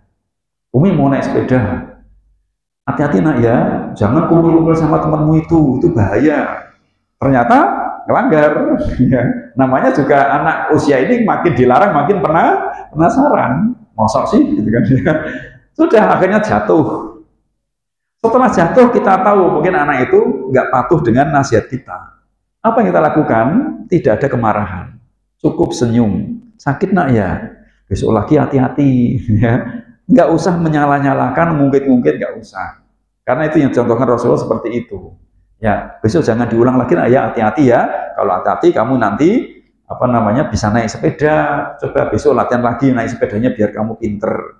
Tapi kalau kemudian kita langsung ungkit, ya dasar anak dinasihatin nggak dengerin orang tua, tahu ini bahaya, melanggar, kurang ajar kamu, besok gak usah latihan sepeda. Ya nggak mau latihan, giliran nanti besar suruh boncengin ibunya, nggak bisa naik motor, ya, ibunya baru sedih kan. Nah ini seperti itu. Jadi ketika mereka melakukan error, ya tetap kita pakai seperti gaya teman, nasihatin sudah. Ini ya jangan diulang lagi ya, jangan diulang lagi ya. Oh pecah ya, ya berarti besok jangan diulang lagi. Ini, ayo sholat nak, nggak mau kita nggak boleh maksa. Ini nggak boleh maksa, nggak mau aku pengen di sini dulu, pengen tiduran dulu, kita nggak boleh maksa. Ya nggak boleh marah. Nah nggak boleh marah. Jadi anak tamyiz sebelum balik ya, dia nggak mau sholat, itu tidak dosa. Tapi orang tua tidak memerintah anak sholat, berdosa. Itu masalahnya. Makanya ketika kita merintahkan anak nggak mau, ya sudah nggak boleh bentrok. Ya, ini nggak boleh bentrok. Karena kita sering terjebak teori kertas kosong. Wah ini kalau nggak mau berarti sampai besar nggak mau. Itu kertas kosong. Padahal kita ada fitrah perkembangan tadi. Ini fitrah perkembangan. Nah, metode pendidikannya adalah penuntasan rasa ingin tahu, penumbuhan nalar, dan pelatihan adab dan akhlak. Ya, ayo terima kasih, ayo nggak boleh begini, ayo yang rapi, yang tenang, jangan mengganggu orang sholat. Sholatnya tenang, jangan ramai. Walaupun mereka belum bisa tenang, tapi nasihat itu selalu kita berikan. Ya, saya melihat anak-anak SD ini kan berarti kelas 1, 2, 3 kan. Jarang ya, bahkan hampir-hampir belum pernah anak usia kelas 1, 2, 3 SD sholatnya khusyuk banget. Ya. Kalau di sini tenang nggak saat itu ya? Gimana Ustaz? Saya ingin di sini Ustaz, karena kelas 1, 2, 3 SD kalau sholat sudah khusyuk belum Ustaz? Belum kan? Itu menurut Ustaz wajar apa tidak? Wajar. Ya. Wajar. Mereka masih trial and error. Ya. Ini. Tapi tugas kita mengingatkan. Ketika mau sholat, anak-anak sambil senyum ya, jangan ramai ya, ayo sholat yang benar. Ketika mau takbiratul ihram, tenang Ustaz. Begitu Allahu Akbar, wah sudah, Ustaz nggak bakalan marah, Ustaz sholat kok. Nah, itu kan, itu di tempat saya begitu Ustaz. Ini sampai kapan? Insya Allah Ustaz, kita hanya cukup mengingatkan. Nggak, setelah selesai sholat jangan dicari-cari siapa yang ramai tadi, jangan. Besok mau sholat lagi, ingatkan lagi. Insya Allah Ustaz, nanti pada waktunya setelah dia mungkin 10 tahun, 11 tahun, tenang dengan sendirinya. Itulah fase perkembangan. Itu di kami begitu. Maka sekarang itu kami nggak begitu pusing dengan anak-anak ramai. Insya Allah nanti pada waktunya akan tenang. Sebab diatasi nggak bisa-bisa. Kami pernah diskusi waktu di Salatiga, Ustaz, ada Ustaz dari Magelang di pondoknya, di sekolahnya Ustaz Wujud ya, Hafidhullah. Kami itu 20 tahun Ustaz nangani anak sholat terawih nggak selesai. Saya jawab memang nggak bisa selesai. Selesainya nanti kalau sudah besar selesai sendiri, saya bilang gitu. Ya memang begitu. Itulah fase mereka. Memang mereka itu lagi trial and error. Jadi jangan tergesa-gesa ada fasenya. Alhamdulillah di kami itu setelah kelas 5, 6 bahkan SMP itu sudah tenang. Walaupun mungkin kelas 1, 2, 3 SD masih bergerak, apalagi TK ya, apalagi TK itu lebih gerakannya lebih banyak lagi. Jadi ini sudah menggunakan bahasa lisan, walaupun bahasa tangan dan bahasa hati pun tetap bisa digunakan di sini. Nah kemudian anak usia ini karena masa emas karakter belajar, anak cara belajarnya itu beda-beda, sebagaimana di surat An-Nahl 78 ya. Wallahu akhrajakum min butuni ummatikum la ta'lamuna syai'an. Dialah Allah yang telah mengeluarkan kalian dari perut-perut ibu kalian dalam keadaan tidak tahu apa-apa. Wa ja'ala lakumus sam'a wal absara wal af'idah la'allakum tashkurun. Kemudian diberikan kepadamu, kepada kalian pendengaran, penglihatan dan fuad ya, agar kalian bersyukur. Nah, kata si Asadi ya, rahimahullah, bahwa seorang hamba ya tidak akan sampai ilmu kepadanya kecuali melalui 3 pintu, melalui 3 indera ini. Jadi maka kalau kita katakan indera itu ya tiga ini. Indera pendengaran, penglihatan, dan rasa. Jadi fuad itu bukan hati. Fuad itu adwatul qalb, itu alatnya hati. Ya. Sebab di surat Al-Qasas ya tentang Ummi Musa, fa'asbaka fuadu Ummi Musa fariho. Ingka dan labtu dibihi laula arrobatna ala qalbiha litakuna minal mu'minin. Ketika fuad dari ibu Musa kosong, hampir-hampir dia itu menceritakan keadaan, yaitu ketika Musa dihanyutkan, ya. Kemudian dikuatkanlah hatinya sehingga dia tetap pegang teguh, tidak bercerita agar supaya termasuk orang-orang yang beriman. Jadi di ayat itu disebutkan fuad dan qalb itu jadi satu. Itu menunjukkan bahwa fuad itu bukan hati. Ya, ini pendapat sebagian ulama begitu, tapi kita sering melihat bahwa fuad itu diartikan hati. Nah, maka kalau kita sebutkan di sini ya, gaya belajar anak itu tiga-tiganya punya, bisa mendengar, bisa melihat, dan bisa merasa. Ini bisa merasa. Ya, tapi masing-masing anak dominasinya beda-beda. Ada yang dominan di pendengaran, ada dominan penglihatan, dan ada dominan di perasa. Ya. Jadi gaya belajar anak ada tiga. Ya, yang pertama adalah as-sam'u. Ada anak yang cenderung menghafal Quran itu dengan mendengar murotal. Kalau suruh membaca, suaranya dikerasin biar telinganya mendengar. Itu ada anak seperti ini. Anak seperti ini biasanya anak yang kalem, ibunya rendah, pemalu, itu cenderungnya di sini. Ketika ditanya menunduk, sehingga telinganya yang digunakan. Ketika diterangkan di kelas itu suka tidur, tapi ditanya bisa jawab. Ya. Ini karena apa? Dia yang cerdas itu telinganya. Sehingga dia berpikir daripada mata saya itu nganggur, membuang-buang energi, mending saya tidurkan. Yang penting aku paham yang dikatakan oleh Ustadz. Gitu kan. Akhirnya dia tiduran. Gitu. Cuma kadang-kadang Ustadznya ya nggak paham, dikira tidak memperhatikan. Kadang dilempar kapur atau apa, pensil itu kan. Ayo perhatikan, cuci muka. Setelah itu dia melotot. Akhirnya energi yang penuh di telinga pindah ke mata, akhirnya dia nggak paham, tapi ustadznya seneng. Nah gitu dong, gitu kan. Ini masalahnya. Kemudian al-basar melihat, ini biasanya anak-anak yang akademis, mudah menghafal, ya cerdas, nilainya bagus-bagus, ini senang-senangnya melihat. Ini termasuk ego sedang. Ya, kalau menghafal baca mushaf. Jadi sukanya penampilan. Kalau belajar di tempat agak kurang terang, dia nggak bisa, walaupun berisik dia tetap bisa belajar. Yang penting matanya itu terjaga. Kemudian ini yang al-fuad, ini beliau tadi, ya, yaitu anak yang tidak bisa diam, harus menyentuh sesuatu dalam belajar. Tidak cukup melihat dan merasakan, maka dia selalu bergerak, dan bergerak. Cuma masalahnya anak seperti ini di sekolah sering disebut dengan troublemaker. Kasihan sekali anak itu. Padahal sebenarnya anak hebat.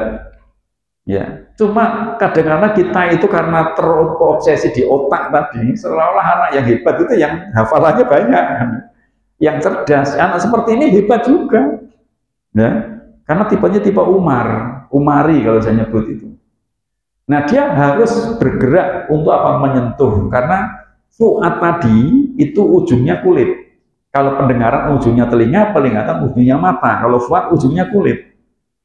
Nah, maka indera itu ya tiga. Dan masing-masing anak itu tiga ini dominasinya beda-beda walaupun tiga-tiganya punya. Ya. Jadi contoh misal, kalau kita mencicipi manis, pahit, itu masuk indera apa? Fuad, basar atau as-sam'u. Fuad kulit itu, ya. Jadi mencicipi itu kulit. Sehingga indera pencecap, kalau menurut ini kata Sa'di tadi, itu masuknya ke dalam al-fuad. Kan Sa'di menjelaskan ilmu tidak akan masuk pada seorang hamba kecuali melalui tiga. Berarti kan penerima ilmu kan indera kan. Pengetahuan itu diperoleh dari indera. Kalau belum menyebutkan tiga, ya berarti tiga ini tadi. Termasuk lagi mencium bau wangi, ya. Itu kulit juga yang ada di dalam hidung. Jadi akhirnya di surat Fusilat ya disebutkan bahwa nanti akan diminta pertanggungjawaban pendengaran, penglihatan, dan julud, yaitu kulit-kulit. Itu 3 itu yang disebutkan. Jadi intinya ini pendapat pendapat saja ya, Ustadz dan Ustadzah boleh berbeda-beda walaupun saat ini itu yang ada panca indera ya. Tapi kalau kita kembali kepada gaya belajar ini ya 3 tri indera. Kemudian yang pencecap sama penciuman itu masuk dalam rasa. Nah, targetnya anak akan menjadi pembelajar seumur hidupnya. Pembelajar seumur hidupnya ini target ketika dia usia 10 tahun. Ini saya loncati aja ya. Terus selanjutnya 10 tahun. Nah, itu didasari pondasi sebelumnya. Kalau ini sebelumnya pondasinya belum terbentuk, berarti direcovery, diulang kembali. Biar tidak jadi hutang pengasuhan. Nah, setelah 10 tahun, ini adalah di mana anak sudah menjelang balik, ya, merasa mampu melakukan sendiri. Udah, aku nggak usah dianterin malu-maluin, dikira anak mami, ya. Ini sudah usia sebegini tuh. Kemudian lebih jelas keunikannya. Kalau di TK, SD 1, 2, 3 itu anak-anak belum kelihatan, semua suka matematika, semua suka bahasa Indonesia, tapi setelah kelas 4 itu kelihatan itu. Ketika ada orang anak nggak suka matematika, dengar sepatu guru matematikanya saja sudah berkeringat dingin. Ya, ini ada juga yang suka olahraga, nggak suka bahasa Indonesia, ini kelihatan jelas keunikannya. Maka usia 10 tahun itu penjurusan. Nih, cara belajarnya sudah atafkir, dia sudah mulai banyak berpikir pakai logika, pakai gerakan bawah sadar, ya. Fisiknya sudah mulai tampak berotot, ini ya. Ini usia ini. Nah, sehingga metode pendidikannya itu adalah dengan memandirikan anak, baik mandiri akhlak maupun mandiri bakat. Mandiri akhlak dengan apa? Yaitu ibadahnya dikuatkan, sama keterampilan dasar hidup dikuatkan. Bakatnya apa? Yaitu dengan cara dijuruskan dan dimagangkan. Cuma penjurusan SD itu beda dengan SMK. Bukan berarti nanti SD itu ada mesin, listrik, IT, enggak. Cukuplah mindset kita. Contoh misal, kita tahu anak ini itu hebatnya di desain, menggambar. Matematikanya nggak pinter. Maka dalam hati kita mengatakan, ya memang anak ini nggak pinter matematika, maka saya menguatkan di desainnya. Setelah dia merasa aku hebat di desain, insya Allah matematikanya terangkat. Itu biasanya begitu. Itu sudah penjurusan. Anak ini kesukaannya olahraga. Ya, matematika nggak suka, belajar nggak suka, kuatkan di olahraganya sehingga dia merasa aku hebat. Maka nanti kelemahan-kelemahan di pelajaran yang lain terangkat secara ma'ruf. Itu biasanya begitu. Itu yang kami lakukan ketika menghadapi anak punya kekurangan. Kita fokus di kelebihannya, dikuatkan kelebihannya, kekurangannya terangkat. Itu biasanya begitu. Ya. Ini sudah menggunakan bahasa tangan. Nah, maka caranya dengan pembiasaan. Ya, tadi disenangkan, dipahamkan, dibiasakan. Targetnya anak akan menjadi berkarya seumur hidupnya. Ini harapannya demikian. Setelah balik. Jadi tujuan pendidikan tadi itu tercapai ya ketika balik. Ya, ketika balik itu tercapai di situ. Bukan setelahnya. Jadi ada deadline dalam pendidikan ini. Nah, setelah anak balik, itu ternyata ada pendidikan lagi. Nah, setelah balik, diharapkan ya, anak sudah menjadi pemikul beban syariat. Sudah mukallaf. Ini harapannya. Kalau baliknya SD ya, saat itu jadi mukallaf. Kalau baliknya SMP, saat itu jadi mukallaf. Sudah nggak ada pengangkatan pena catatan amal, sudah dicatat dosanya. Ini berkewajiban menjalankan syariat. Harusnya anak yang sudah balik bisa apa? Ya sebagaimana tujuan pendidikan tadi. Jika karakter itu tumbuh pada masa emasnya, tadi yang kita terangkan tadi, ya, maka setelah anak ini balik, ya, insya Allah dia akan berakhlak mulia, yaitu soleh, dan dia akan bermanfaat bagi umat, yaitu musleh. Itu gambarannya demikian. Nah sekarang jika tidak demikian, ini masalahnya. Sudah SMA, Jangankan soleh, ya, jangankan muslih, soleh aja belum. Sholat saja itu susahnya luar biasa kayak anak TK. Ya, soleh saja belum. Jika tidak demikian, maka yang terjadi adalah jadilah sosok yang sudah dewasa fisiknya tapi belum dewasa mentalnya. Ini, ya. Sehingga bisa dikatakan balik tapi belum akil. Balik itu dewasa fisik, akil dewasa mental. Jadi yang dimaksud berakal ini adalah dewasa mental, bukan berarti kalau nggak akil itu belum akil berarti gila, bukan ya. Jadi yang dimaksud akil ini adalah dewasa mental. Nah, ada apa balik tapi belum akil? Inilah yang disebut dengan remaja. Jadi remaja itu nggak ada dalam fase perkembangan. Dalam Islam itu tufulah dan sabab, ya. Nggak ada remaja. Ini. Nah, ini. Jadi remaja ini nggak ada. Nah, remaja itu makhluk asing yang baru muncul di muka bumi ini. Ya. Karena memang sebelumnya nggak ada remaja. Kenapa remaja disebut makhluk asing? Karena dunia itu tidak mengenal remaja kecuali setelah abad ke-20, yaitu setelah terjadinya revolusi industri. Setelah munculnya pendidikan model persekolahan, itu muncul remaja. Sehingga sekolah sering dituduh yang memunculkan makhluk asing ini. Ini, ya. Jadi anak itu dibatasi dengan ruangan. Setelah lulus ketemu dunia yang beda dengan waktu sekolah, sehingga kaget mereka itu nggak siap. Padahal pendidikan Rasulullah ketika sejak kecil sudah gabung dengan dunia nyata. Sejak kecil anak sudah ke dunia nyata. Tidak ada simulasi, nggak ada tematik, itu nggak ada. Ya nyata. Bukan tematik. Nah, karena kita tematik, bentuknya di dalam kelas, sehingga mereka begitu lulus, melihat dunia lain. Ada dunia seperti ini ya. Selama ini dunia ya tembok-tembok, kursi-kursi. Nah, ini. Kemudian Islam tidak mengenal remaja, hanya mengenal anak dan dewasa. Tapi di tempat kami ada namanya Ikatan Remaja Masjid. Nah, ini. Kemudian dunia pendidikan hanya ada pedagogi dan andragogi. Pedagogi untuk anak-anak, andragogi untuk dewasa. Ketika pedagogi diterapkan ke remaja, nggak terima, aku kan sudah besar, masa suruh loncat-loncat ke anak kecil. Tapi begitu pakai andragogi, kamu sudah dewasa, nggak boleh minta uang bapakmu, harus mandiri. Lu saya masih anak-anak, bingung gitu. Akhirnya dibuatlah metode darurat namanya remaja gogi. Ini, ya. Itu remaja seperti itu. Nah, kemudian di Indonesia dikenal remaja tahun 60-an. Coba tanya kakek nenek kita, nikahnya ya 11-an tahun. Ini hari ini saja, baliknya SD, nikahnya setelah lulus S2.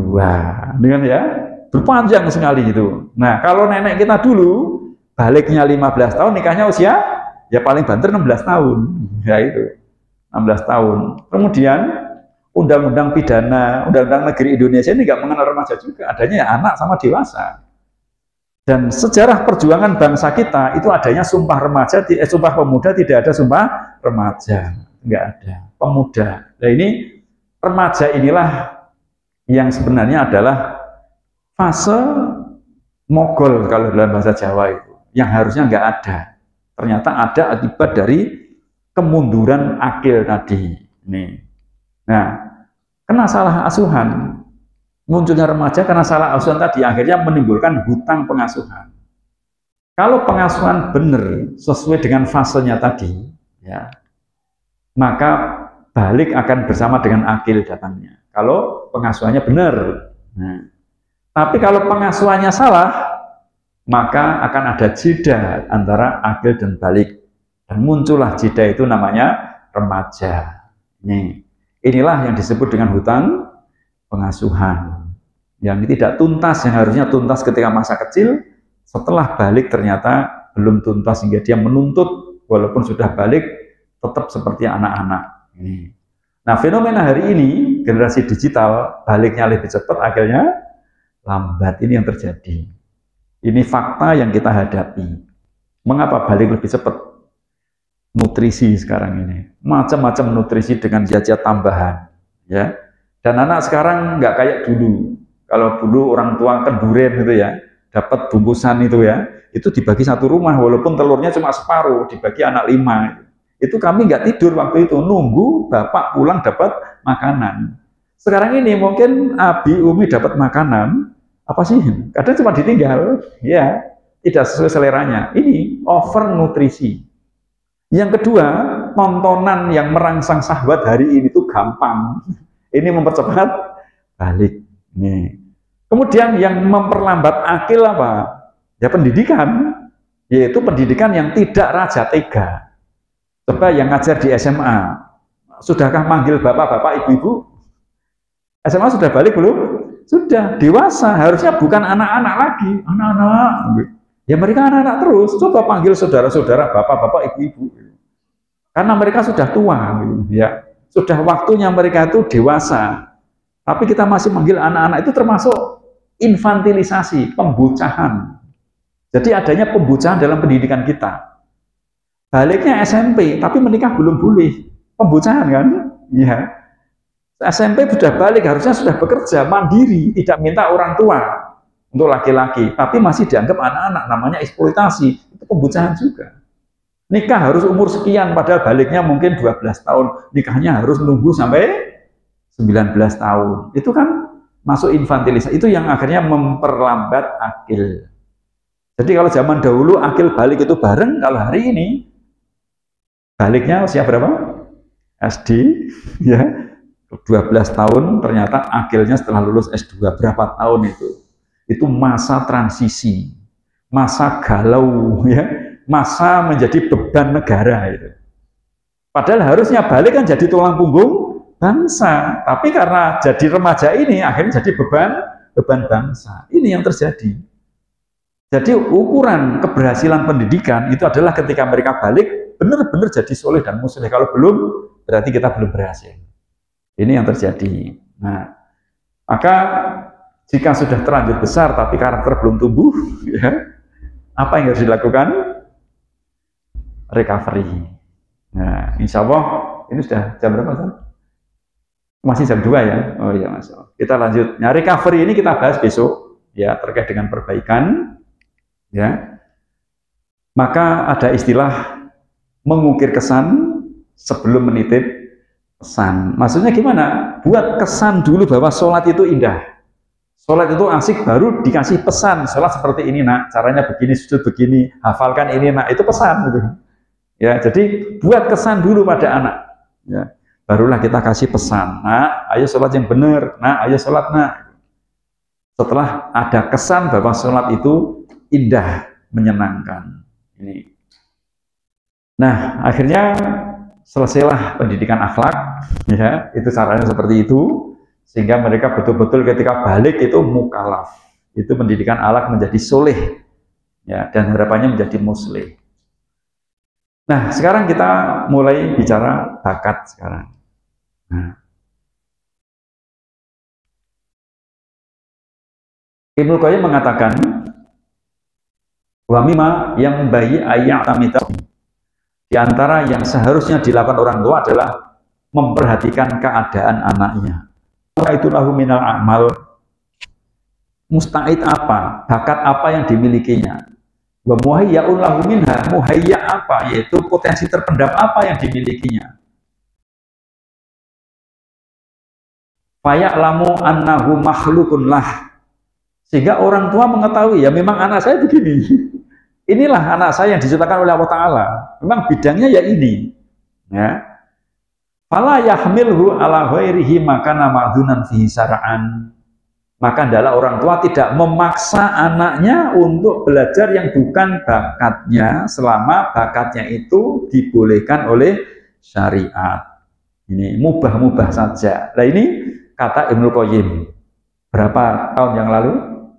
700 tahun yang lalu, sebelum orang barat membahas bakat. Luar biasa kan? Yang luar biasa lagi, Rasulullah SAW 1400 tahun yang lalu sudah membahas ini. Itulah hebatnya pendidikan Islam. Ya, ini bakat. Kemudian Ibnu Qayyim mengatakan di kitab Tufatul Maudud, ya, fa innahu in hamalahu ala ghairi ma huwa musta'idun lam yuflih fihi.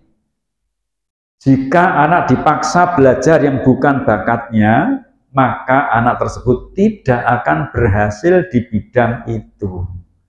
Dan yang lebih parah lagi, wa fatahu ma huwa muhayyaun lah, dan bakat bawaan aslinya itu malah pupus, nggak kelihatan. Ini yang terjadi. Ya.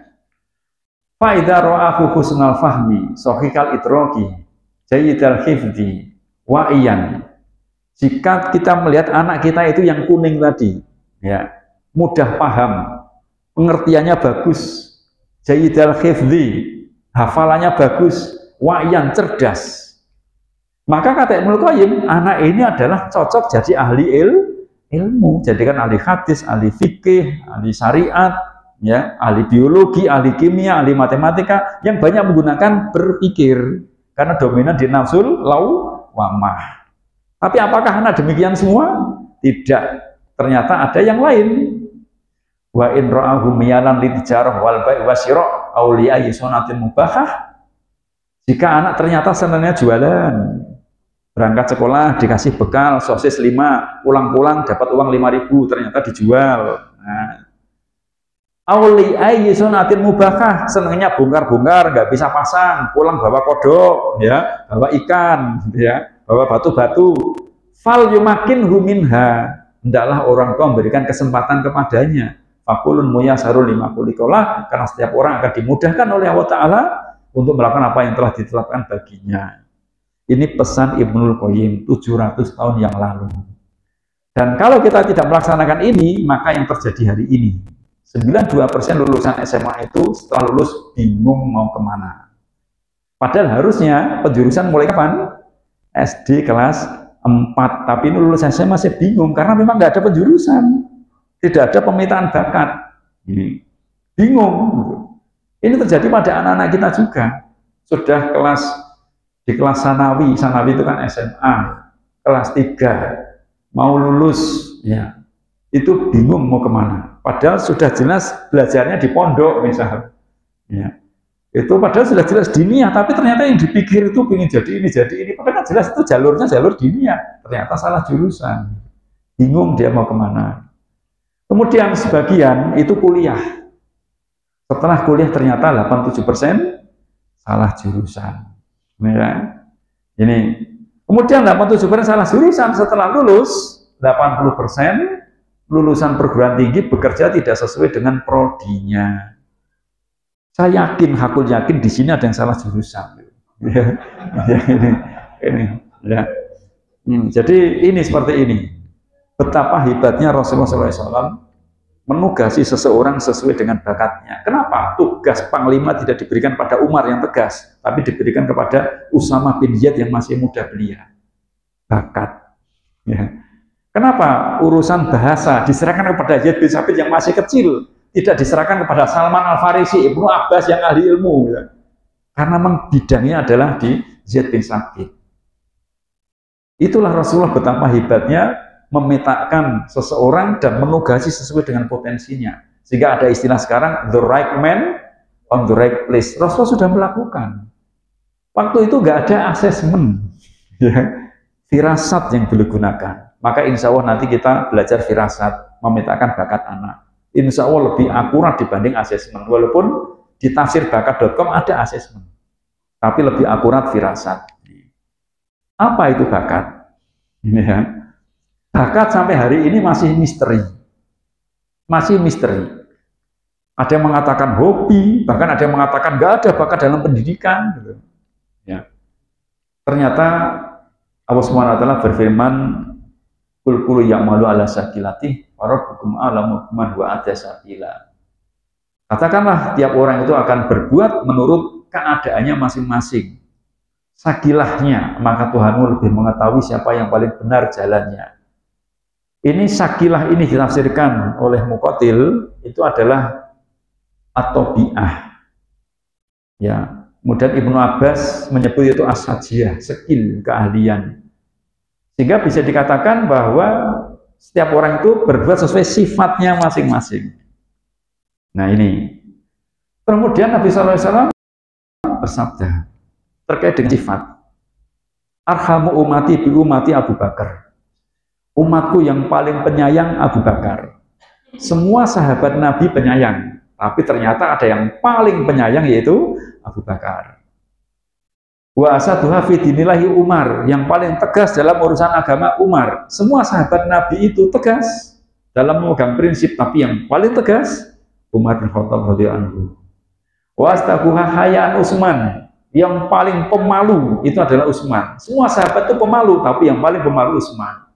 Wa alamu bil halal wal haram Mu'adz bin Jabal, yang paling tahu ilmu fikih halal dan haram Mu'adz bin Jabal. Wa aqra hali kitabillah ta'ala Ubayyun, yang paling hafid, paling hafal Quran itu adalah Ubay bin Ka'ab. Berarti kalau paling, berarti ada yang nggak hafal kan? Ini. Wa alamuha bil faraid, yang paling tahu ilmu waris Zaid bin Sabit. Yang paling amanah Abu Ubaidah bin Jarrah.